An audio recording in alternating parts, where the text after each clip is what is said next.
오늘은 로마서 세 번째 시간이 되겠습니다.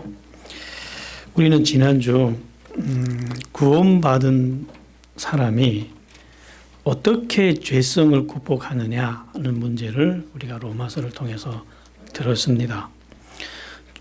우리 내면의 죄성을 극복하는 방법은 하나님이 우리에게 주신 성령을 따라가는 것밖에는 없습니다. 그런데 이 성령을 따라가는 길은 고난의 길입니다. 좁고 협착한 길이에요. 하나님은 우리에게서 고난을 면제해 주지 않았습니다. 다만 우리가 그 고난을 당할 때 함께 하겠다고 약속해 주셨어요. 이 동행 속에서 우리는 하나님과 교감하고 하나님과 함께 살면서 우리는 하나님의 사랑이 어떤 것인지를 충만히 경험하게 될 것입니다. 그리고 우리는 변화될 거예요. 예수님의 성품으로. 고난 안 받고 이렇게 됐으면 좋겠죠. 그렇지가 않아요. 우리는 옛사람의 허물을 벗는 일이 얼마나 어려운 일인지 알게 될 거예요. 하나님도 그것밖에는 방법이 없기 때문에 우리를 이 길로 인도하십니다. 그렇게 해서 끝끝내는 우리에게 영원한 축복을 주시려고 그 길로 우리를 인도하신다는 겁니다. 그러면 오늘부터는 9장을 나가겠는데 9장부터 11장까지는 어떤 말씀이 기록되어 있냐면 이 아름다운 길, 이 구원의 길에서 유대인들은 버림을 받았다는 거예요. 근데 이 편지를 쓰는 바울 사도는 유대인이에요. 그래서 자기 동족에 대한 아픔이 너무너무 크게 있는 거예요. 그러면 이방인들은 이 길에 들어서서 이제 구원의 길을 가서 다 구원을 받게 됐는데 유대인들은 앞으로 영원히 버림받느냐. 이 문제 때문에 바울 사도가 그렇게 고통스럽게 하나님께 기도했고 하나님은 바울 사도에게 이 문제에 대해서 말씀해 주신 거예요. 그래서 이렇게 기록을 합니다. 나는 내 동족 이스라엘로 인해서 마음에 큰 고통을 느낍니다. 나는 내 동족을 구원할 수만 있다면 내가 예수님으로부터 떨어지는 그런 벌을도 달게 받겠다고. 이게 사도 바울의 진짜 진실한 마음이었어요. 이스라엘은요, 이 수많은 민족들 가운데서 가장 먼저 하나님하고 약속을 맺은 백성이에요. 또 하나님으로부터 율법까지 받은 민족이에요. 동일하지 않아요. 수많은 민족들과. 그리고 우리가 잘 아는 이 믿음의 조상들도 다 이스라엘 사람들이에요. 예수님도 이스라엘 사람이에요. 유대인이에요. 그런데 현실은 유대인은 이 구원의 길에서 제외됐다는 거예요. 그러면 유대인은 하나님이 아브라함과 했던 약속은 어떻게 되느냐 하는 거예요. 하나님이 아브라함과 했던 약속은 이런 거였어요. 네 후손을 통해서 내가 만민에게 복을 주겠다. 너의 후손과도 내가 그들이 하나님이 되고 그들은 나의 백성이 될 거라고 분명히 약속을 했어요. 그럼 이 약속은 어떻게 되냐는 겁니다. 그래서 이것 때문에 몸부림을 치다가 이런 하나님의 깨달음을 얻은 거예요. 여태까지 바울 사도는 정말 오랫동안 모든 유대인들도 다 그랬죠. 수천 년 동안 이 아브라함의 후손의 개념을 어떻게 생각했냐면 육신의 혈통으로만 생각했어요. 그런데 하나님이 주신 말씀은 그게 아닌 거예요. 아브라함의 후손이란 육신의 혈통이 아니었다는 거예요. 처음부터 아니었다는 거예요. 그걸 성경은 기록을 합니다. 로마서는 이렇게 기록을 해요.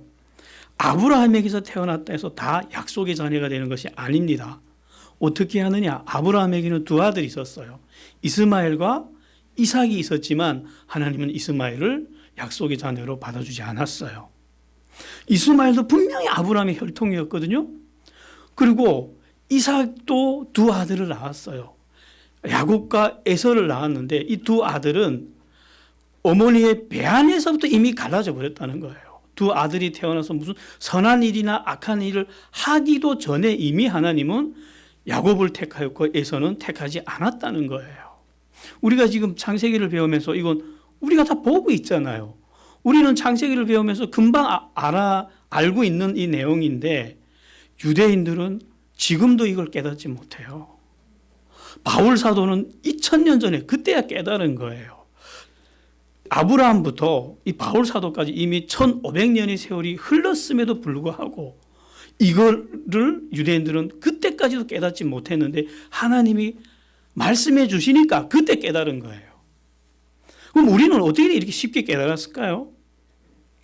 우리가 똑똑해서요? 복음의 힘이에요. 이게 하나님 안에서 성령 안에서 성경을 읽는 사람의 축복인 거예요. 그 바울 사도가 이걸 깨닫고 로마서에 기록했잖아요. 그래서 하나님의 백성은 혈통에 따라 되는 것이 아니고 하나님의 택하심에 의해서 된다는 걸 이 무서운 진실을 깨닫게 됩니다. 그러면 어떤 사람들은 이런 말을 하면 이렇게 말할 수 있어요. 아니 하나님이 누구는 택하고 누구는 버리며 이건 불공평하지 않습니까? 이렇게 말할 수 있죠. 그런데 하나님은 결코 불공평하지 않아요. 하나님이 이 문제에 대해서 모세 선지자한테 이렇게 말씀했습니다. 나는 긍휼히 여길 사람을 긍휼히 여기고 불쌍히 여길 사람을 불쌍히 여긴다.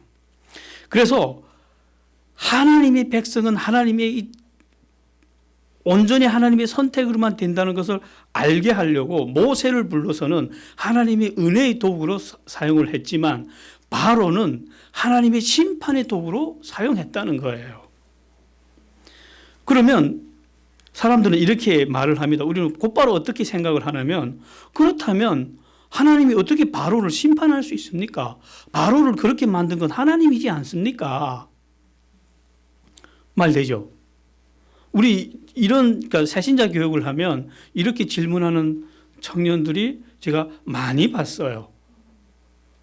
아니 그럼 하나님이 처음부터 누구는 버리고 누구는 버리지 않고 누구는 선한 사람하고 누구는 악한 사람 했다면 어떻게 악한 사람을 심판할 수 있습니까? 이거는요 하나님과 우리의 위치가 대등할 때 할 수 있는 말이에요. 네가 뭔데 누구는 버리고 누구는 데려오느냐. 그럼 하나님과 우리의 위치는 대등하지 않아요. 위치 차이가 어느 정도 되냐면 대통령과 백성의 차이가 아닙니다. 우리는 피조물이고요. 그분은 창조주입니다. 그래서 성경은 이렇게 이렇게 말씀을 합니다. 토기장이가 진흙을 가지고 그릇을 빚는데 하나는 귀한 그릇으로 빚고 하나는 나쁜 그릇으로 빚는 거 그거 토기장이 마음대로라고. 그 그릇이 토기장이 보고 왜 나는 이런 비천한 그릇으로 만들었습니까? 말할 수 있을까요? 그 말을 했다 합시다. 그럼 토기장이 뭐라 할 건데요? 내 마음이지. 우리가 드라마를 볼 때도 그래요. 드라마 작가에 의해서 선한 사람과 나쁜 사람이 이미 결정되어 있어요. 그걸 보면서 우린 작가를 보고 왜 저 사람은 악하게 만들었냐? 말을 안 해요. 왜? 그거는 누구 마음대로죠? 작가도 이러할진데 하나님이 이 세상을 통해서 아름다운 영원한 자신의 어떤 나라를 영원한 나라라는 아름다운 작품을 만드시는데 그 일에 있어서 나는 왜 이렇게 했습니까? 말할 수 있을까요? 없어요. 다만 우리는 구원받은 우리에 대해서 나를 선택해 준 그분의 은혜에 대해서 찬양할 수밖에 없다는 거예요.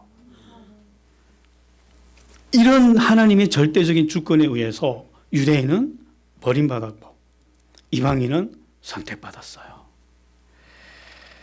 이방인도 불러서 아브라함의 후손이 되게 해주셨다는 거예요. 혈통하고는 아무 상관이 없지만 그런데 이거는 하나님이 어느 날 즉흥적으로 갑자기 이렇게 하신 일이 아니고 구약 성경에 이미 예언이 되어 있다는 거예요. 한두 번 예언된 것이 아니고 수차례 예언이 되어 있어요. 가장 대표적인 예언 중에 하나가 호세아서의 2장 23절에 이런 말씀이 있습니다. 하나님이 호세아 선지자를 통해서 이런 말씀을 했습니다. 내 백성이 아니었던 이방인들 중에서 내 백성을 선택할 거야. 나는. 이 말씀이 어떤 배경에서 나왔냐면요. 이스라엘이 우리 남북한처럼 북쪽은 이스라엘, 남쪽은 유다 이렇게 분단이 됩니다. 북쪽 나라를 이스라엘이라고 불렀거든요. 근데 이 이스라엘이 갈라져 나간 그 순간부터 하나님을 반역해요. 거역하고 하나님이 하지 말라는 대로만 살아요. 그래서 하나님이 계속해서 선지자를 보내요. 그러지 마라. 그러면 너희가 결국은 멸망당할 거야. 보내고 끝까지 보내는데 보낼 때마다 말을 안 들어요. 그렇게 해서 제일 마지막으로 보낸 선지자가 호세아 선지자입니다. 호세아 선지자는 통해서 그 창녀인 여인과 결혼시켜서 이 이스라엘을 향한 하나님의 마음이 얼마나 절절하고 비통한지를 다 보여줬음에도 불구하고 북이스라엘은 돌아오지 않아요. 그러고 나니까 하나님이 나는 너희를 버리고 내 백성이 아니었던 이방인들을 나는 선택해서 내 백성 삼을 거야 하고 그때 하신 예언이었어요. 그 예언이 지금 그대로 이루어져 가지고 유대인들은 버림받았고 이방인들은 하나님의 백성이 되는 일이 실제로 일어났다는 겁니다. 왜 유대인들은 버림받았고 이방인들은 왜 하나님의 백성이 됐느냐? 그 비결이 뭐냐는 거예요. 이방인들은 그리스도를 믿었다는 거예요. 예수님을 믿었기 때문에 하나님의 백성으로 됐고 유대인들은 율법을 믿었다는 거예요. 그래서 버림받았다는 거예요. 그들은 율법을 의지합니다. 지금도 그들은 하나님의 일을 한다고 열심히 하고 있어요. 열심히 율법대로 살고 있습니다. 그런데 그 열심은 하나님의 말씀을 쫓아간 것이 아니고 하나님이 주신 의를 쫓아간 것이 아니고 자기 의를 내세우기 위해서 하나님이 주신 의를 버린 거래요. 좀 이해하기 어렵습니다. 설명하면 이래요.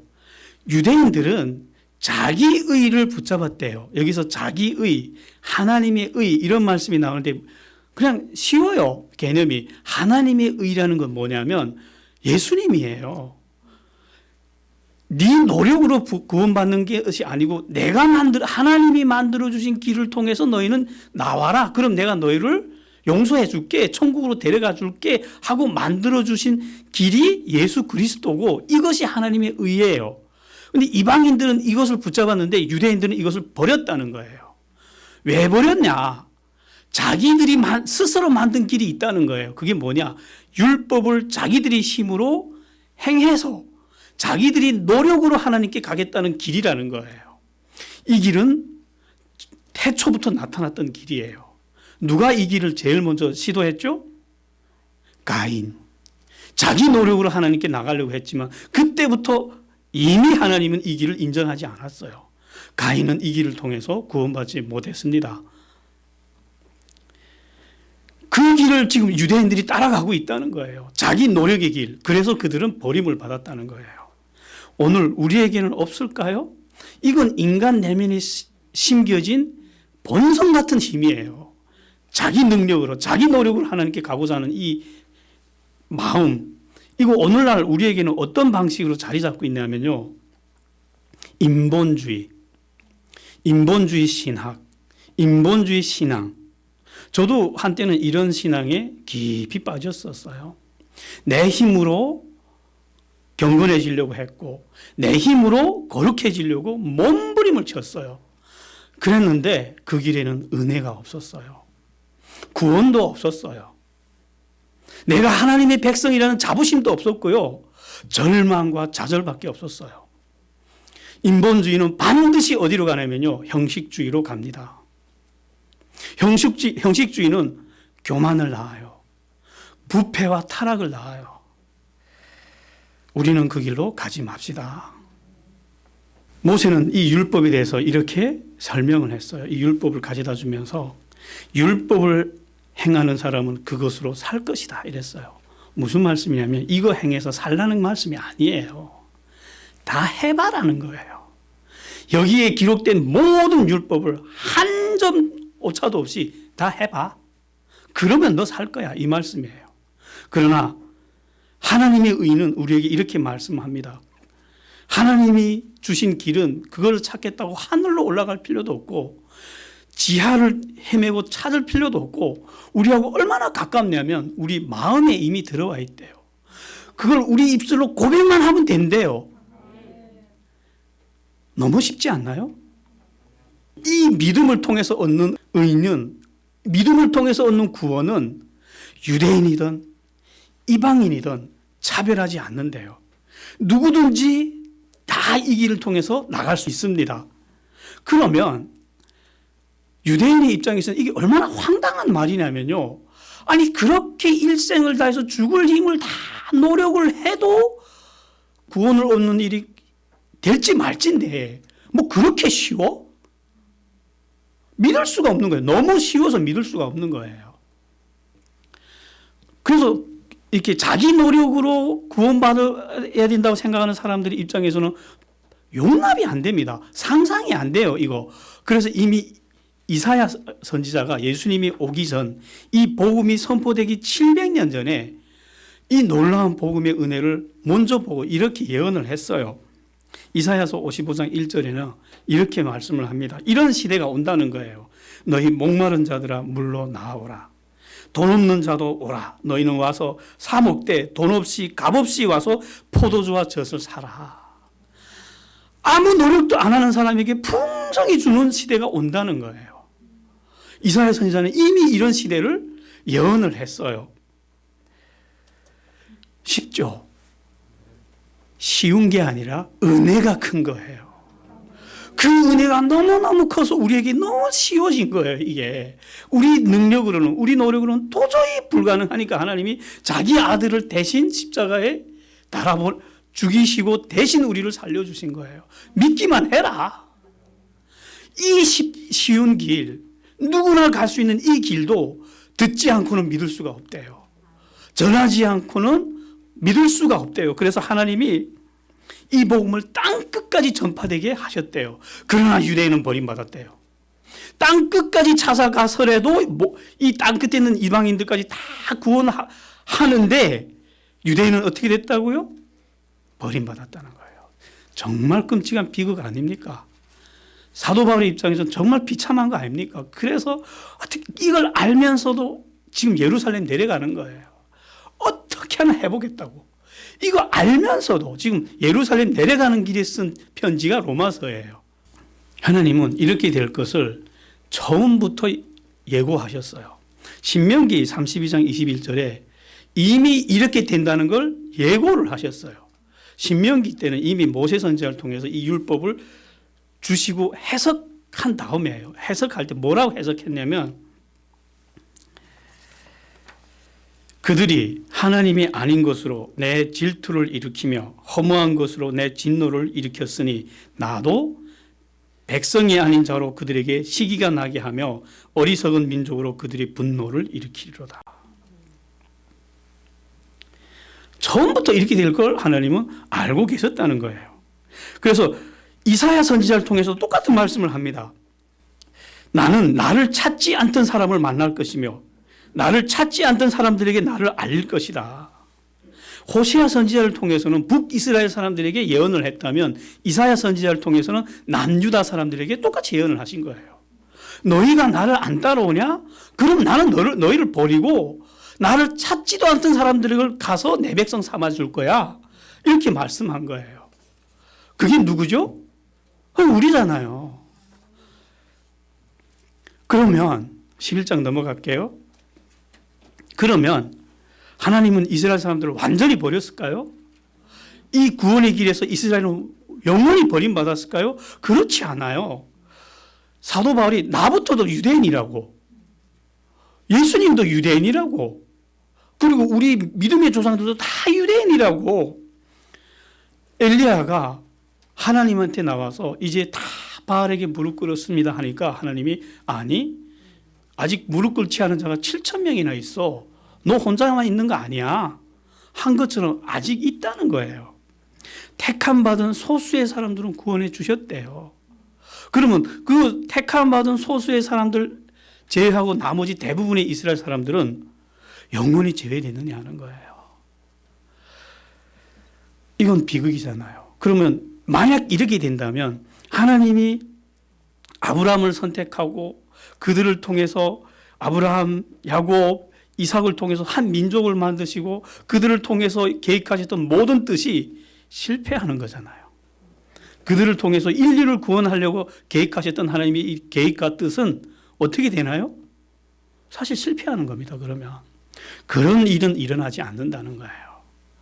그 지혜로우신 하나님이 완전히 인간이 상상할 수 있는 또 다른 방법으로 이미 이 문제를 해결하셨다는 거예요. 어떻게 해결했느냐? 하나님이 이스라엘을 버리시고 이방인을 부르신 것은 이스라엘 민족을 시기나게 만들어서 그들로 하여금 하나님께 돌아오게 하기 위한 것이래요. 원래 하나님의 계획은 유대인들에게 먼저 복을 주셔서 먼저 하나님을 계시하셔서 유대인들을 제사장 민족으로 만들어 주시려는 게 하나님의 계획이었어요.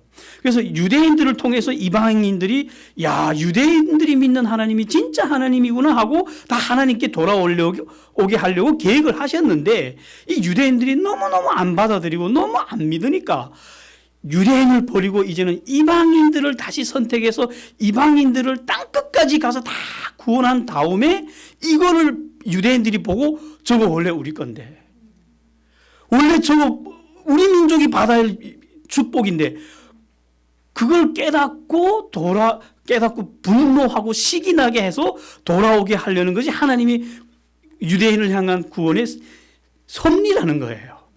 계획이라는 거예요. 그러니까 하나님의 지금 계획을 바울 사도가 안 거예요. 엄청난 비밀을 지금 바울 사도가 하나님부터 계시받은 거겠죠. 그거를 지금 로마서에 기록을 하는 겁니다. 그래서 바울 사도가 우리 보고 이방인인 우리 보고 이렇게 기록을 합니다. 당신들은 원래 돌 감람 나무였다고.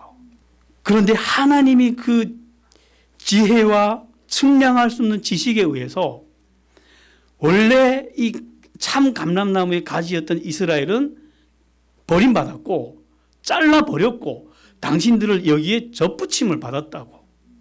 그래서 당신들이 뿌리는 교만하지 말라고 당신들이 뿌리는 이스라엘이라고. 그런데 왜 이 말씀을 하냐면 하나님이 원 가지도 아끼지 않고 찍어버렸습니다. 당신들이라고 안 찍어버릴 것 같습니까? 그러니까 교만하지 마세요. 이스라엘 사람들처럼 자기 의를 의지하고 하나님의 자비를 버리는 길로 가지 마세요. 만약 여러분들도 유대인들처럼 그 길로 가게 되면 우리도 어떻게 된다고요? 우리도 찍어버린다고. 당신들을 찍어버리고 거기에 원래 있던 가지를 붙이는 거 하나님 쉬운 일이라고 하나님께. 교만하지 마십시오. 여러분들이 스스로 현명하다고 생각하지 말라고 이 글을 쓰는 거예요. 그래서 하나님은 이방인 중에서 숫자가 다 찰 때까지는 유대인들을 방임하실 거예요. 이방인들이 숫자가 다 찰 때까지는 계속해서 유대인들은 완고한 채로 남아있을 거예요. 그러나 이방인들이 다 돌아온 다음에 하나님이 계획했던 숫자가 얼마인지 우리는 그것까지는 알 수 없어요. 그러나 그 숫자가 다 찬 다음에는 하나님이 이스라엘을 다시 구원하신대요. 하나님이 이렇게 예고하셨습니다. 구원자가 시온에서 나올 것이다. 그가 야곱이 경건치 않았던 모든 것을 제거하고 그들을 돌이킬 때가 온다고. 그래서 하나님의 약속은 결코 아브라함과 했던 약속은 결코 취소되지 않았다고.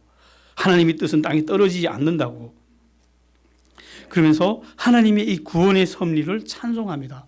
인간이 상상하지 못했던 이 하나님의 깊고 넓은 이 섭리를 들여다보고 바울 사도가 깊도다. 그 넓이와 깊이는 우리가 상상을 할 수 없다고 찬양을 해요. 여기서 누가 측량할 수 없는 이 지혜와 지식을 우리가 알 수 있을까 하고 찬양을 합니다. 이렇게 유대인들도 결국은 하나님이 다 언젠가는 구원하신답니다. 무슨 말이냐면요. 유대인들을 미워하지 말라는 말이에요. 우리가 받은 이 은혜가 시작은 유대인부터 시작했잖아요. 그리고 저들이 버림받은 것도 사실 누구를 위해서라고요? 우리를 위해서라고. 그러니까 유대인들을 미워하지 마시고 그들을 위해서 기도하십시오. 12장부터 15장까지는 이렇게 놀라운 하나님의 계획과 섭리 안에서 우리는 구원받은 백성들이에요. 그러면 우리가 앞으로 어떻게 살아야 되느냐 이 문제를 기록을 합니다. 옛날처럼 똑같이 살아서는 안 되겠죠. 이제는 우리 안에 임재하신 하나님의 그 원하시는 뜻대로 한번 살아보십시오. 어떻게 되는지 아세요? 살아본 사람들은 알아요. 하나님이 우리에게 선물로 주신 삶이 얼마나 존귀하고 얼마나 아름다운지 세상 사람들은 눈치도 못 채요.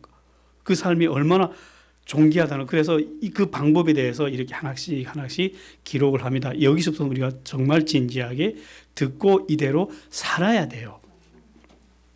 이렇게 기록합니다. 여러분은 여러분의 몸을 하나님께서 기뻐하시는 거룩한 산 제물로 드리십시오. 제물로 드리래요. 그러면 억울한 일이 끝도 없이 생긴다는 말이에요. 제물처럼 억울한 존재는 없어요, 세상에.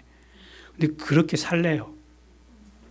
그것이 여러분들이 하나님께 드릴 합당한 영적 예배라고.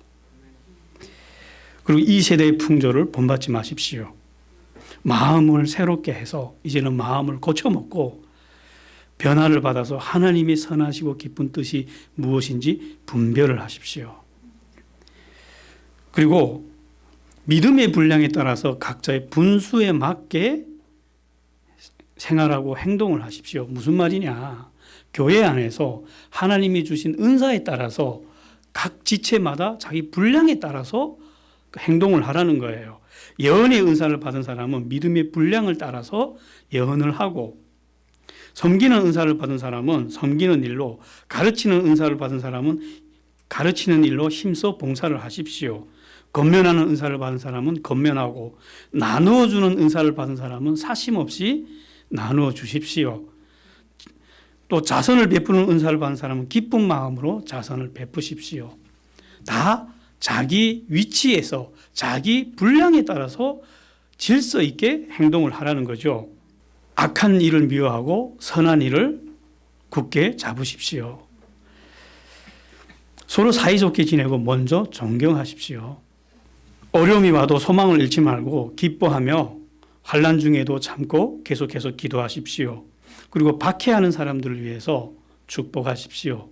전혀 세상 사람들과는 전혀 다른 삶의 방식을 제시하고 있어요. 들어보니 어때요?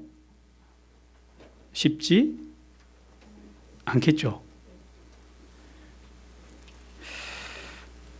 비천한 사람들과 사귀되 스스로 지혜 있는 척하지 마십시오. 왜냐? 우리가 받은 모든 지혜는 우리 건가요? 우리 거 아닙니다. 그리고 누구든지 여러분들에게 악을 행하면 악으로 갚지 말고 선으로 이기십시오. 이거 인류 역사에 없던 말입니다. 인류 역사는 해를 당하면 대를 이어서라도 복수하리라. 복수해야 된다고. 근데 선으로 이기십시오. 원수 갚지 말래요. 원수 갚는 일을 하나님께 맡기십시오. 대신 여러분들은 원수가 줄이면 먹을 것을 주고 원수가 목마르면 마실 것을 주십시오. 그렇게 해서 선으로 악을 이기라는 거예요. 듣고 보니 해봐야 되겠다 하는 생각 드세요? 야, 저걸 왜 해야지? 근데 왜 이 말씀을 드리냐면요. 우리에게는 이렇게 살 수 있는 힘이 있다는 거예요.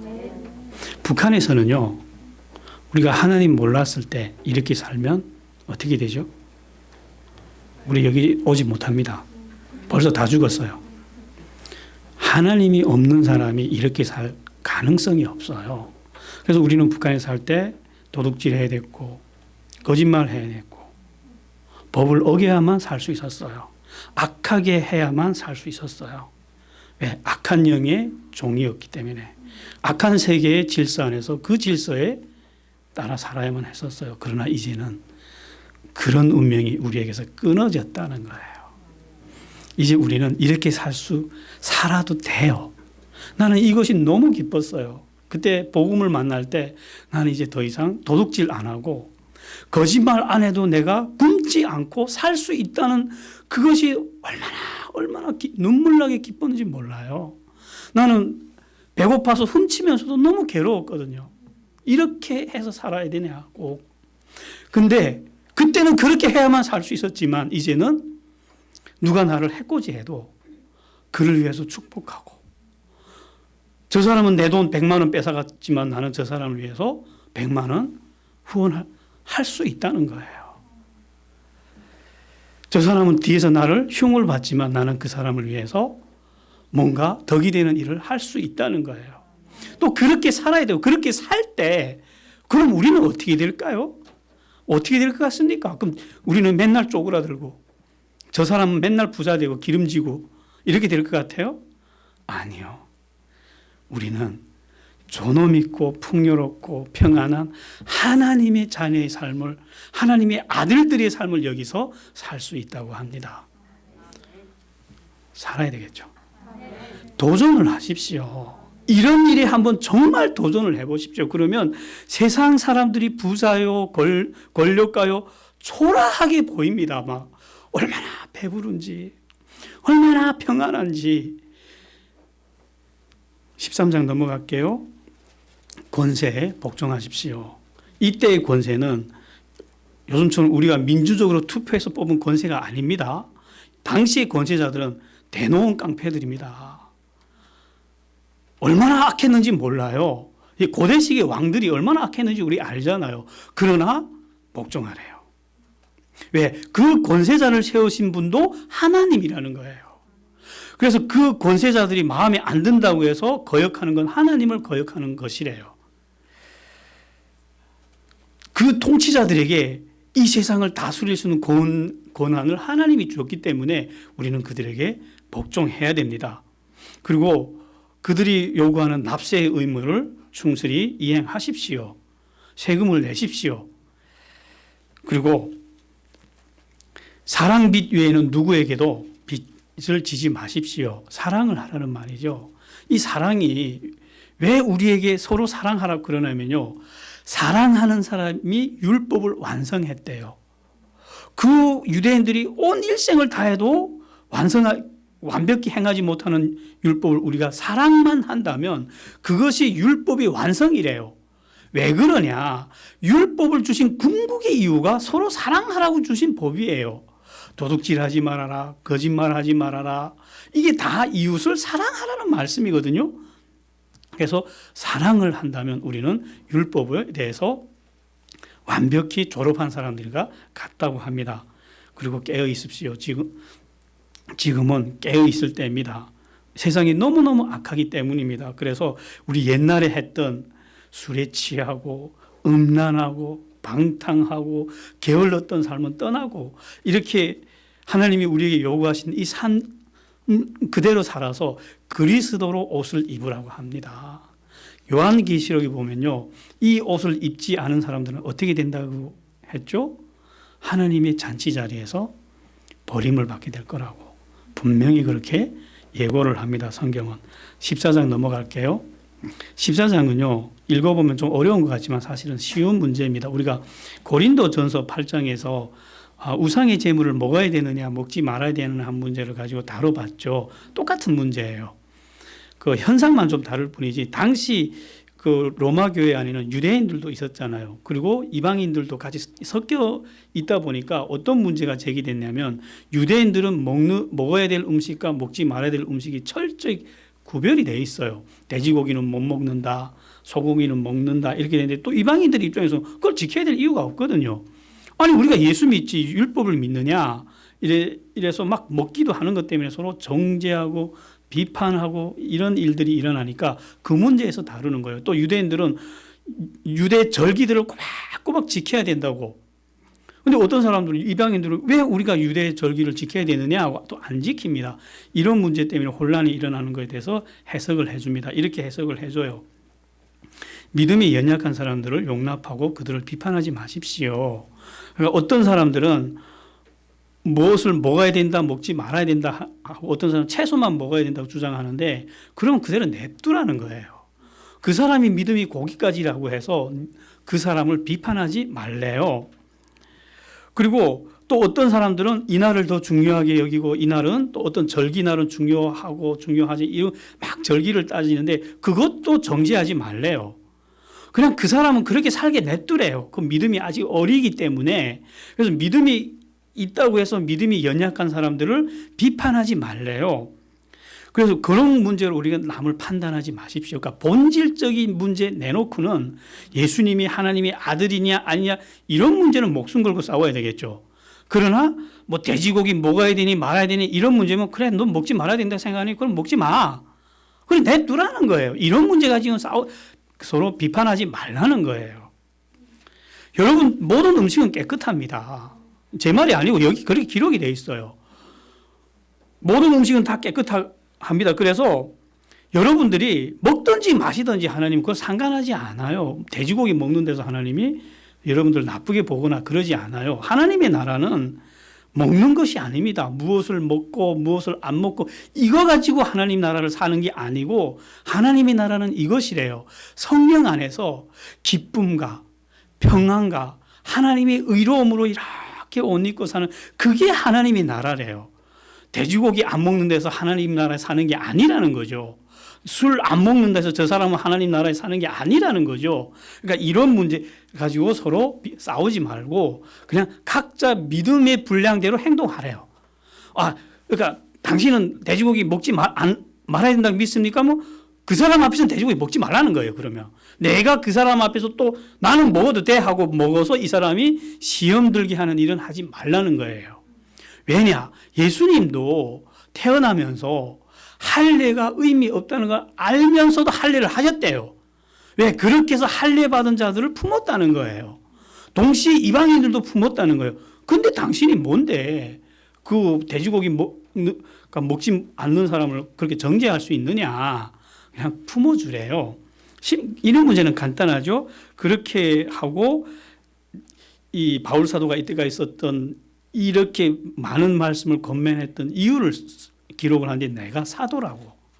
나는 하나님이 이방인들에게 보낸 사도라고. 그래서 이런 것들을 기록을 하니까 여러분들은 내 말을 들으십시오 하고 기록을 했습니다. 그리고 15장 말미에 가서는 내가 지금 정말 로마로 가고 싶습니다.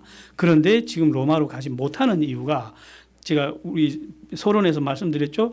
여러 교회들에서 지금 헌금을 많이 걷어가지고 이 헌금을 가지고 예루살렘으로 가야 된다고. 그래서 내가 예루살렘 갔다가 그 시간 되면 꼭 다시 로마로 가겠습니다 하고 기록한 부분이 여기서 나와요. 그리고 16장에 가서는 마지막 문안 인사를 합니다. 그런데 여기서 누구에게 문안합니다. 누구에게 문안합니다 하는데 여기서 13명이 로마의 왕족들이래요. 그걸 보고 이것 때문에 그 성서신학자들은 바울 사도가 이미 로마 시민권을 가지고 있었잖아요. 로마의 굉장한 귀족 집안 출신이구나 하는 거 이렇게 짐작을 합니다. 이렇게 해서 그 로마서를 마무리했습니다. 정리를 하면 이래요. 구약 성경에 보면 예수님이 보이지 않아요. 그런데 예수님이 가장 충만하게 기록된 곳이 구약 성경이에요. 왜 이렇게 기록했느냐? 기록을 하긴 했는데 안 보이게 기록을 했대요. 왜냐? 하나님의 비밀이었대요. 예수 그리스도를 통해서 우리 인류를 구원하실 이 계획은 누구도 알아서는 안 되는 하나님의 태초부터 숨겨왔던 비밀이었는데 그것이 이제는 때가 돼서 다 드러났고 이 로마서를 통해서 정리돼서 완전히 드러났다는 거예요. 그래서 바울 사도는 그 비밀을 이방인들에게 이 로마서를 통해서 정리해서 전한 거예요. 하나님이 태초부터 수천 년 동안 숨겨왔던 이 비밀을 하나님이 사람을 구원하는 방법 어떻게 구원하는지 그 비밀을 전해줬는데 이 책이 로마로 가서 상상할 수 없는 일을 합니다. 무슨 일을 했는지 아세요? 이 책이 간 얼마 후부터 로마 교회 기독교인들은 끔찍한 박해를 받기 시작해요. 몇 년을 박해받았는지 아세요? 300년을. 북한에서 박해는요. 로마의 박해와 비교를 해보면 애들 장난입니다. 북한의 크리스찬들이 받는 박해는 박해도 아니에요. 그런 박해를 몇 년 받았다고요? 300년. 근데 그 박해를 이겨내요. 이 로마서를 통해서 하나님이 얼마나 놀라운 은혜를 자기들에게 주셨는지, 자기들에게 얼마나 놀라운 구원의 길이 있는지를 이 사람들이 아니까 그 끔찍한 박해를 꿋꿋이 이겨 나갑니다.